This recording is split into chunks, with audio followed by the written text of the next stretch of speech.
I noticed a couple of my really basic videos got a few hits on the old tube of view, and we'll stop for that car. Narrow streets. You're welcome. And so there seemed to be a little bit of interest around this car, the Mazda 6, the MPS, and so I thought I would do some videos.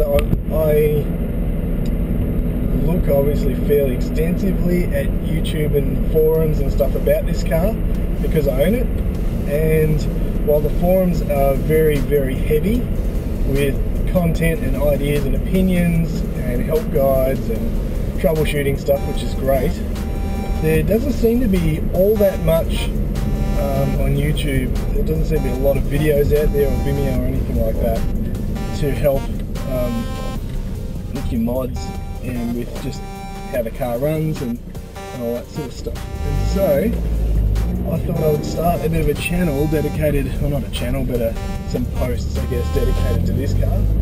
And yeah, just in case there's people like myself trying to find some information on it. Yeah, so this is it. So what we're looking at here is it's a 2006 Mazda 6, and it's the MPS, so it's all-wheel drive tunnel, and it's a 2.3 litre turbocharged engine. It's the same engine that is in the MPS 3 and the CX9. I'm not sure about the 7. The CX7 and CX9 have the option of having this engine in it as well. It's a 4-cylinder thing, and it's a good little engine. It does have some weak points. I think the two biggest weak points with the engine, as soon as you want to do anything outside of stock, you can retune it for a bit more power without doing anything to the engine, just a tune. And you can do that at a tuning shop, or you could buy a tuner yourself. There's a Dashfork make one. Cobb access port is probably the most popular because there's so much flexibility with that people use for these, and so you can get more power out of it in its stock form. But straight away, as I was starting to say, the weak points are down the fuel pump. Doesn't seem to be able to push much more fuel, and so they recommend you do that fairly early on. And the other one is the dump pipe. It doesn't seem to flow all that well. So they're the two weak points of the car to start off. From there, you know, the sky's the limit, but if you can afford early on to do fuel pump and dump pipe, they're not the cheapest starts if you're just getting into cars. Dump pipe, depending on what you're going, if you're doing a bolt-on job, it can be anywhere from a straight pipe, which if you're in Australia, you need to cat converters. A straight pipe will set you back a few $100, maybe $300 or $400, and you can put that on. A fuel pump, if you're just buying the internals, is the same, a similar kind of price. But if you're looking for one with cats on it, you're obviously paying a bit more for those. So sort of anywhere around about $1,000-ish would get you something like that. So unless we can go somewhere in between, which is kind of what we've done. So we don't want to spend all that money. From there, the easy things are things like, you know, cold air induction. You can buy kits that bolt on short ram intakes or cold air intakes, depending on what suits your fancy and what kind of driving you're doing. If you don't know the difference between those two, it's probably worth looking up. The cold air intake basically extends your piping to get the air into your car to a point where it's actually getting air from as close to outside the car as possible. So it will often run fairly low in the car, fairly deep down towards the front, usually left-ish, depending on your car. On these ones it's the front left side of your car will run really deep down into your front bumper sort of area to catch air as soon as it touches the front of the car. The short ram intake is kind of the stock air flow piping that goes in the engine. Is plastic, and it's got a fairly major flexi joint in it, which is just kind of rippled plastic, so it can flex, and that obviously catches air and causes all kinds of limitations with the air as it flows through and hits those ripples. And so it's just a solid steel or polished aluminium or coloured aluminium piece with no ripples, so it's a much straighter flow. And that's what we're running in this car. We're running a short ram intake from Corksport. It was a kit, stage 2, and it's pretty much just bolt on. There's not good instructions with that too, so it's fairly simple one. So this car I went fairly backwards with the modifications on it. I started with cold air induction, which is a good start. Usually you would then go for an exhaust, air in, air out, fairly basic, but excuse me, I kind of kept the exhaust to last for some reason. I don't know if there's a real reason for that, possibly money, possibly I just wanted to keep it as quiet as possible for as long as I could. But in the end of the day, we ended up with doing the exhaust stuff last. So we started with the cold air induction. From there we went to almost at the same time I bought an access port, a co-op access port for the computer tuning. I wanted to be able to see the benefits of the mods I was doing, and I bought an intercooler. When we got the car, we didn't buy it brand new, I bought it with the second owners. The car came with larger brakes on the front, and it had been lowered with king springs all around. The front was almost too low. It was a really low car, so much that the front bumper was in almost pieces. It looked great. It's quite an aggressive stance on the car, but you couldn't go over gutters or speed bumps, excuse me. I'm cold here. From there we started looking at a bit more serious mods, and so we did the intercooler. It's a top mount intercooler, straight bolt on, by CPE, Custom Performance Engineering in America. We then went to the fuel pump and upgraded our fuel pump, which was from the high pressure fuel pump internals, and I think it's Autotechnica or something was the internals that we bought for that. And we did that ourselves. The two options with the fuel pump is a direct bolt-on replacement, high pressure internals, which is probably the safest way to go, because when you get that, it comes with all kinds of cool warranties, because it's been pressure tested and ran in and all that sort of stuff, so you know what you're getting is good.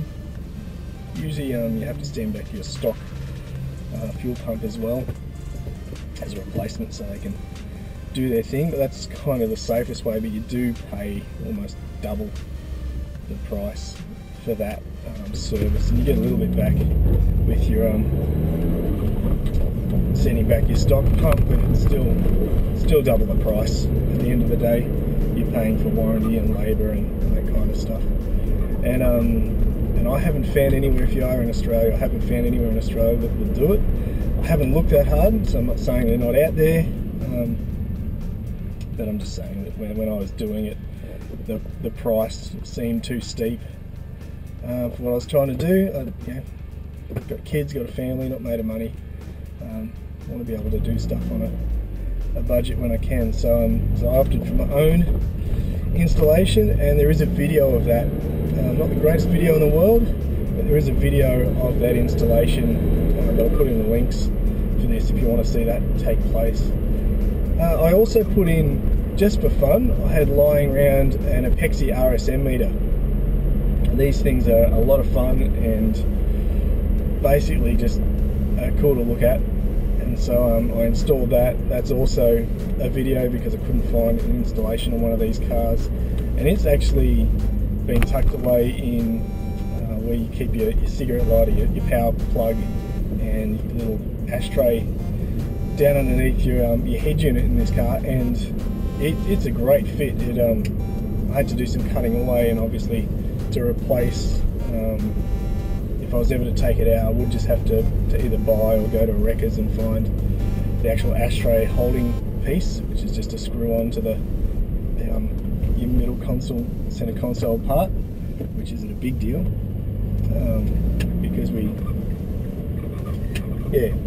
because we had to cut that away to make it all fit. But it's great. I like the sleeper look of these cars.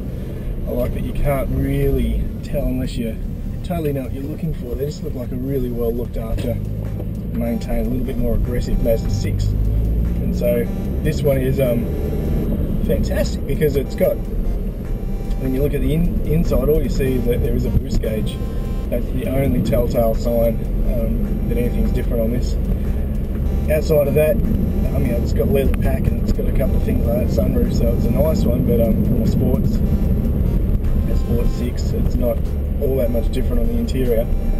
But you can pop up that console on your little computer. The RSM tells you your revs and your speeds and how many G-forces you're pulling around corners and that kind of stuff, so it's good fun. So we installed that. As I said, there's a video link if you want to see that, if you're interested. Also, from there, we put in some sway bars, some bracing on the front and back. Ordered them in. That was pretty bolt-on, pretty simple kind of process. And then we got a dump pipe. As I said, I did it all a little bit backwards. Put the dump pipe in and had all kinds of issues with that. We, over the space of probably 4 or 5 months trying to work out how to do that. I was really determined. It was probably quite stupid of me not to take it into an exhaust specialist. I think mostly because I spent the money on the dump pipe, and because of that I didn't want to spend more money on getting repaired, or possibly could have gone there to an exhaust specialist first and got it all done there, and maybe cheaper, I don't know. I just didn't want to really take it into specialists for whatever stupid reason I had at the time, and so decided to try and fix it myself, which we had a pretty good go at, and in the end it worked out really well. It was touching the chassis, and that was our main problem, so we ended up pulling the dump pipe off, and actually just with a steel working sort of fabrication hammer, just panel beating hammer, just hammered in where it was touching slightly and fixed that problem. But we also broke studs into the turbo while taking it off, and it turned into quite an ordeal having to remove the turbo and drill them out and retap them. Good fun, good educational experience, but not the kind of thing you want to do when it's supposed to be a couple of hours job, removing something and putting some clearance in it and putting it back on. So that was quite a job as well. So yeah, so that's this car. It's got the Bose system. I painted the rims black with 2-pack paint, and that was fun. Other than that, that's kind of where the car sits really. It's running a stage 2 tune from the access port, and I haven't actually even tried to see what power it's running. I'm hoping that it's running somewhere around sort of 3 to 350 horsepower, which is sort of the 220, excuse me, 220, 230 kilowatt mark, which would be cool. So that's the car. Hope you enjoy. I will put some posts on the car and explain some of the stuff and do some videos about it for you. If you are keen, let me know what you'd like to see done, and I'm happy to step you through it a little bit more. Like I said, the other reason I'm doing this is because I couldn't find stuff on the net. It all takes time, and I don't have the most professional gear, but I'm doing it just as a reference, not for any other reason. But I wish someone did it for me, and because they didn't, I'm going to do it for you. So leave a post about what you'd like to see done, and if I've got the money to do it, or if I've already done it, I can actually step you through the process. I'm happy to pull parts off and put them back on step by step for you if that's what you want as well, time depending. So thanks guys, thanks for watching, appreciate it, have a great day, see ya.